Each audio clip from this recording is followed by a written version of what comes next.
கேட்கும்போது ஆசையா இருக்கு, ஆனா ஏமாளி ஆயிருவோம் பயமாவும் இருக்கு. சார் ஏமாந்தா ஏமாந்துட்டு போறோம் சார். அவ்வளவு விவரமா இருந்து என்னத்த பண்ண போறோம் எனக்கு தெரியலையே. என்ன பண்ணிடுவோம் சொல்லுங்க, என்ன கிடைச்சிரும் உங்களுக்கு? சரி, நான் உங்கள்கிட்ட ஒரு ரொம்ப விவரமாவே இருக்கேன், நீங்க பதில் என்கிட்ட எப்படி இருக்கீங்க? சரி, அவன் பெரிய விவரம் போல, நானும் அப்படியே இருந்துக்கிறேன்.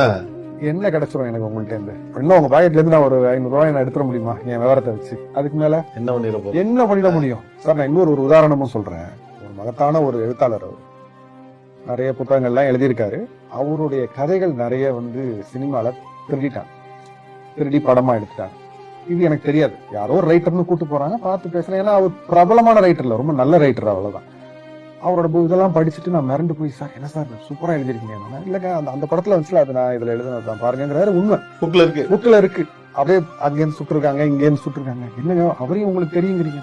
ஆமா தெரியும், பட் எடுத்துட்டு தான் சொன்னாங்க. அப்புறம் நான் என்ன சொல்றது, சரி நம்ம வேற ஏதாவது எழுதுவோம். அப்படியே போய் என்னங்க சொல்றீங்க, இப்படி ஏமாத்தி இருக்காங்க? ஏங்க ஏமாத்தினா ஏமாத்திட்டு போறாங்க, என்ன இருந்தாலும் என் நண்பன் தானே. ஏமாத்தினா நமக்கு எழுதுறதுக்கு இன்னும் நிறைய இருக்குல்ல. ஒருத்த ஏமாத்திடுவான் அப்படின்னு நினைச்சுக்கிட்டே நம்ம பழக முடியாது இல்லைங்க.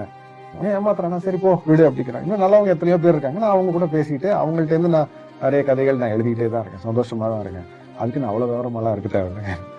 கதைகள் வராது நமக்குள்ள, உண்மையான அந்த இது வராது.